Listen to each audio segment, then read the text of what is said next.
Thank you, Father Joe.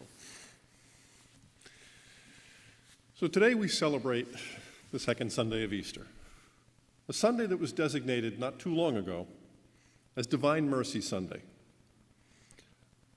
a day when we get the chance to celebrate the great gift that the Church received from Jesus Christ, from the risen Jesus Christ on Easter Sunday. It was a gift to all humanity, the gift of mercy, the gift of forgiveness for our sins. And I say we continue to receive this because, like all things from Jesus, it didn't just happen once. He didn't rise from the dead once and give us this tremendous gift 2,000 years ago. It's a gift that he keeps giving, and we keep receiving, every person, every day. It was just 20 years ago when Pope, now St. John Paul II, designated the second Sunday of Easter as Divine Mercy Sunday. It was on that same day that he canonized Sister, now St. Faustina Kowalska, a Polish nun and mystic, lived in the early part of the 20th century. And she was the one that documented in her diary the apparitions of Jesus that she saw throughout her life. And it's through that the Catholic Church was inspired to the devotion to the Divine Mercy. But why did Pope John Paul II choose today, the second Sunday of Easter, as Divine Mercy Sunday? Well, as I was preparing for today, like I always do, or at least always try to do, I did some research. I read what others had written on the topic, and I prayed about what I had learned as I was trying to relate this to the readings of the day. And as I was going through this, the reflection time, I realized that today was really the perfect day to have designated as Divine Mercy Sunday. Today is the day when we see the disciples devoting their lives to what they had learned from Jesus, sharing in the breaking of bread, living communally, teaching others what they had learned. On the surface, it would seem that they got the message, that they had learned what Jesus wanted them to learn.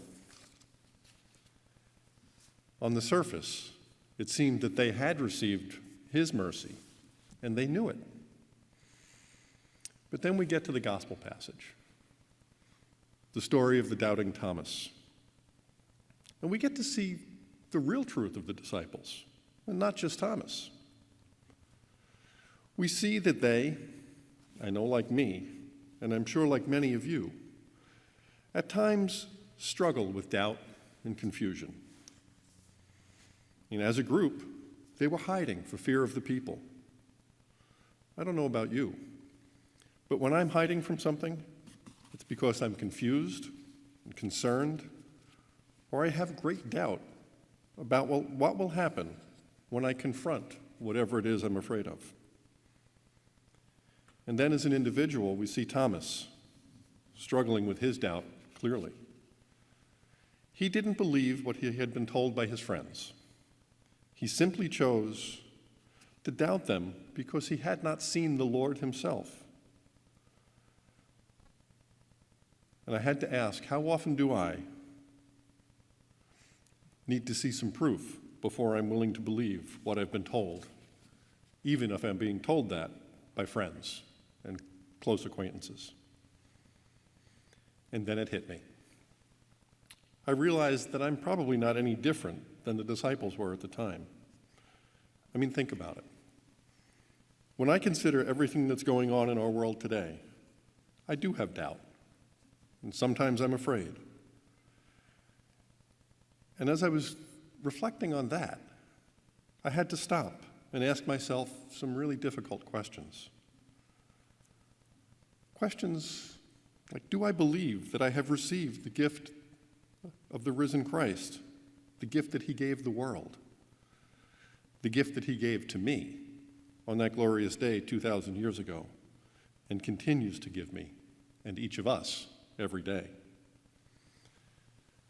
Do I trust that part of the mercy that he gave us is in knowing that although I and you and anyone on the planet may not always understand what's going on in our world, he does know, and he has a reason for it. To answer these and many more questions, I found myself reflecting on my life and my ministry over the past month or so. And I will be the first to admit, being here in church, being able to serve at Mass since the beginning of New York on pause, when the churches were closed, it has been very, very different. It has felt odd at times, serving at Mass with no one in the pews, only Father Joe's four-man team in the building. But at the same time, I felt very blessed to be able to be here, to be involved in the live streaming of Mass for the people of our community, for people from other local communities, from people from all over the world who still want to come together to celebrate the amazing gift that the risen Christ gave us and continues to give us each and every day. When we have doubts or feel confused by what's going on around us, we need to remember that. It was as I was reflecting on these past few weeks, as our world has been through some changes that I know I never expected, and I'd been willing to bet most of you never really expected, that I realized we celebrate Divine Mercy Sunday, and we need to. It's an important day in our year. It's the day when we focus on that amazing gift that Jesus Christ gave the world in his resurrection.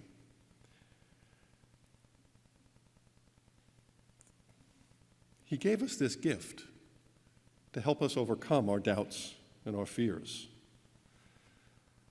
Today is the day we set aside to be grateful for the grace and mercy that the risen Christ gives to each of us, each and every day, especially on those days when it seems that our world has been turned upside down and we find ourselves doubting and afraid.